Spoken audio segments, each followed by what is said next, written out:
Samajwadi party के राष्ट्रीय अध्यक्ष अखिलेश यादव ने मजदूर सभा के पदाधिकारी और कार्यकर्ताओं के साथ पार्टी कार्यालय पर बैठक की।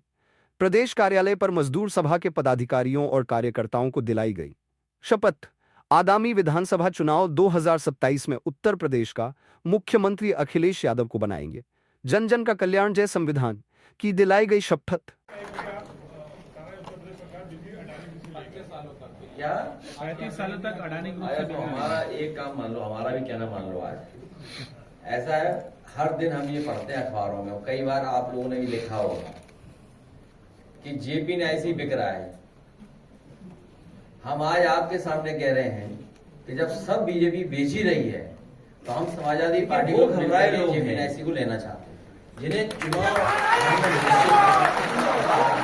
इसलिए लेना चाहते हैं चुनाव हारेंगे। जो उन्होंने और लगाई हो वो चुनाव हारेंगे। उन्होंने और कोई भी गढ़ने के लिए कीमत गुपचुप लगाई हो, और मैं आपको याद दिलाई कीमत नहीं दिलानी चाहिए। और इसलिए क्योंकि इससे न केवल हमारा इमोशनल अटैचमेंट है जीपीएनआईसी से, बल्कि हमें आइडियोलॉजिकल अटैचमेंट बहुत बड़ा है। और आइडियोलॉजिकल अटैचमेंट के साथ साथ जिस समय इसको शिलान्यास किया गया था उस समय देश के बहुत सारे सोशलिस्ट लीडर्स आए थे, जिसमें नेताजी, जॉर्ज फर्नांडिस साहब और अन्य लोग आए थे। और मैं ये दावा करता हूं कि जेपीएनआईसी और खासकर जो जयप्रकाश जी का म्यूजियम बना है, देश में किसी पॉलिटिकल लीडर का ऐसा म्यूजियम नहीं बना जो समाजवादियों ने जयप्रकाश जी को समर्पित किया है लखनऊ में। इसलिए न केवल हमारे साथ आइडियोलॉजिकल और इमोशनल, बल्कि हमारी ये उपलब्धि भी है कि एक नेता की लेगेसी को कैसे हम अगली पीढ़ी तक लेकर जाएं। इसलिए जब सब बीजेपी बेच रही है तो हम ये खरीदना चाहते हैं समाजवादी लोग मिलकर। पूरे प्रदेश और देश के समाजवादियों से मैं अपील करूंगा कि वो हमें चंदा भी देंगे और हम ये लेना चाहते हैं। अगर सरकार को बेचने में दिक्कत हो, उनके पास तमाम एक्सपर्ट अधिकारी हैं। जैसे जब इन्हें मॉल बेचना था, प्लासियो मॉल की मार्केट प्राइस क्या है? यहां जितने किसान हैं ये मांग रहे हैं मार्केट प्राइस। मार्केट प्राइस क्या रही होगी उस समय प्लासियो की? आप इसी से अंदाजा लगा सकते हैं। एक स्पेस सूट वाले हैं डिप्टी सीएम, उन्होंने अपने ही मुख्यमंत्री, अपने ही सरकार के खिलाफ पत्र लिखा था। तो बात आपको समझ में आ रही होगी क्यों लिखा होगा पत्र। एक तो वो एक्सपर्ट अधिकारी है, दूसरा समाजवादी पार्टी ने किसानों के लिए, उनकी मदद के लिए, सुविधा के लिए, उनके लिए एक बाजार क्रिएट किया था। न केवल बाजार क्रिएट किया था, बल्कि किसान अगर आए लखनऊ में अपना सामान लेकर के आए और कारोबार करना चाहे तो किसान बाजार बनाया था। सुनने में आया है कि आजकल सबसे मॉडर्न, सबसे हाई फाई जगह वो बन गई है, लेकिन वो किसान नहीं है, नई पीढ़ी के लोग हैं। वो किसान बाजार कैफे सेंटर बन गया है। किस नाम से जाना जाता है मैं तो नहीं जान रहा हूं, मैं तो एक ही बार गया हूं वहां पर। नहीं, जो भी हो। और उसके बगल में किसानों को रुकने की जगह थी, जिसमें होटल बन गया है बहुत बड़ा लाल रंग का। देखिए, लाल रंग हमारा था, लाल रंग हमारा था, लेकिन वो लाल रंग नहीं हटा, होटल हट गया। किसान की जगह किसी उद्योगपति पहुंच गया। हमें कोई आपत्ति नहीं है। तो वो जो एक्सपर्ट लोग हैं, मैं केवल इन बातों को इसलिए कह रहा हूं कि वो एक्सपर्ट हैं कि कैसे कोई चीज बेची जाती है। ये सरकार एसेट्स नहीं क्रिएट कर सकती, सरकार एसेट्स को बेच रही है, क्योंकि कल हम और आप कंगाल हो जाएंगे। अभी मैं देख रहा था, भारतीय जनता पार्टी को कैसे पता है वॉर होने वाला है? मुझे कोई ये बताए, भारतीय जनता पार्टी को कैसे पता है वॉर हो रहा है? उनके ट्विटर हैंडल से, उनके मीडिया सेल से एक कहा कि वॉलंटियर्स हमें चाहिए जो लोगों की मदद करेंगे। उन्हें कैसे पता वॉर होने जा रहा है? ये सोचने की बात है। मैं आपसे कह रहा हूं, अरे देश बचाओ। हम सब बचेंगे तभी। आप बताइए बीजेपी कैसे इसको ट्वीट कर सकती है? आप में भी होगा, भी चल रहा, वाईफाई हमारा चल रहा नहीं चल रहा है?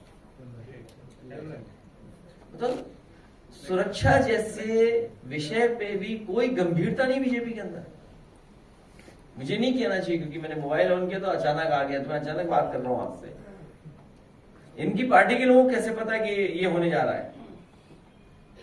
और फिर ये कोई दिखावटी और प्रदर्शन का वो नहीं है समय। आप अपने ट्विटर हैंडल पे डाल रहे हैं वॉलंटियर्स चाहिए हमें। आप पढ़िएगा इंग्लिश में चिट्ठी क्या है, पढ़ दे कोई अगर पढ़ सकता है तो इंग्लिश में। हिंदी में क्यों नहीं दिया इन्होंने? आती नहीं। इसलिए कि कोई जाने ही ना। अब देखिए ना क्या बात है, मिनिस्ट्री ऑफ होम अफेयर्स ये वॉलंटियर चाहिए, वॉलंटियर बीजेपी ट्वीट कर रही है। बताओ, सरकार कहे तो अलग बात है।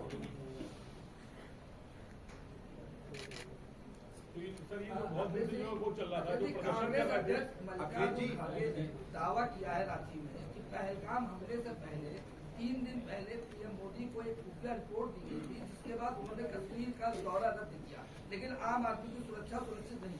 अब वो विषय नहीं है, अब विषय ये है कि मॉक ड्रिल होने जा रही है। अब विषय वो खत्म हो चुका है।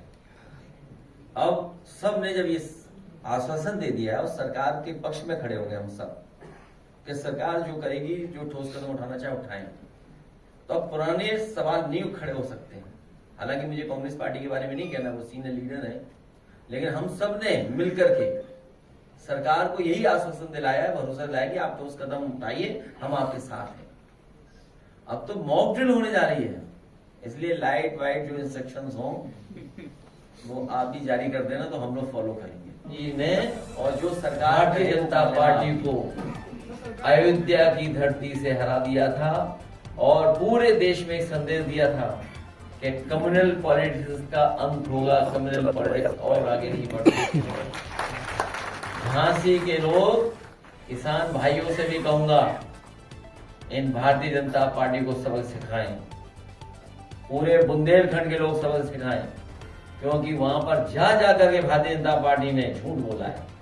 मिसाइल बनाएंगे, फाइटर पायलट, वो फाइटर एयरक्राफ्ट बनाएंगे। आज अगर गोला बारूद तो गोली बंदूक बन गई होती तो हमें बाहर से नहीं मंगाना पड़ता कुछ भी।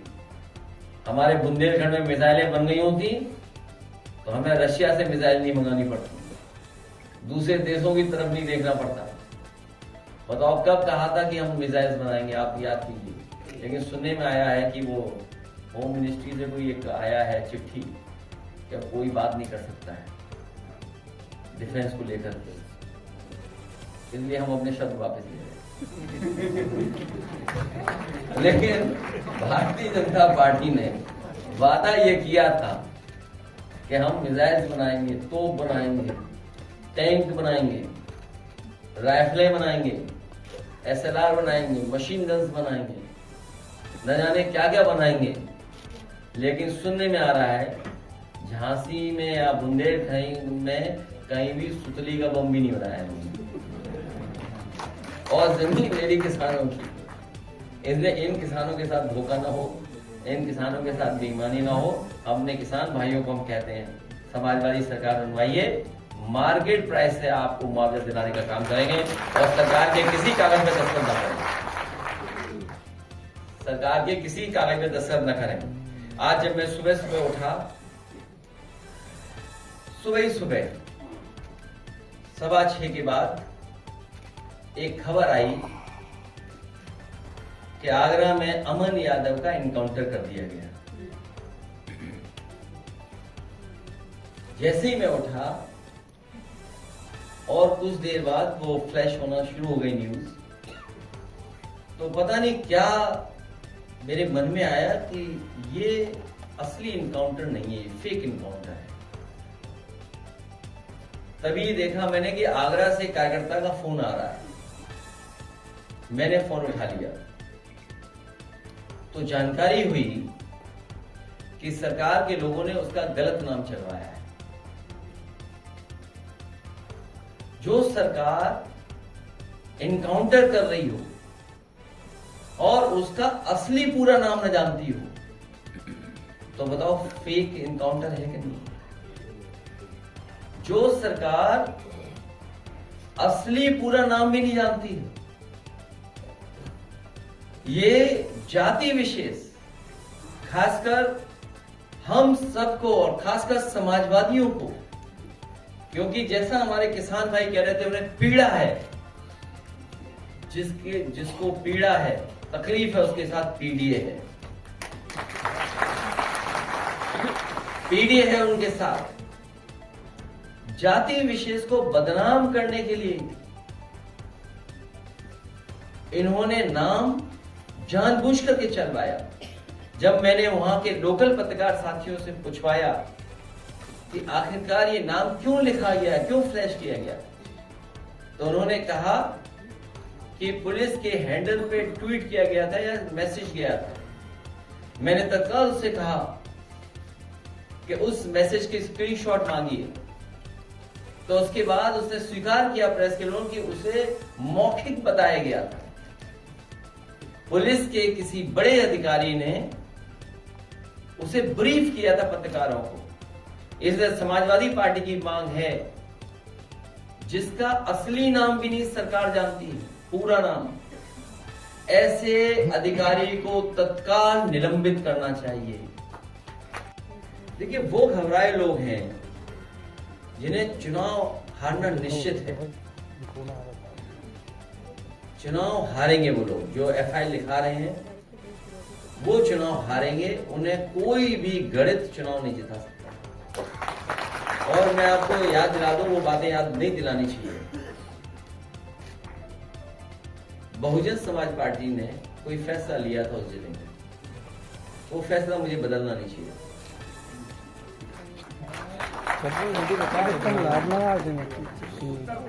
भाई तुम मेरे पर आगे बैठे।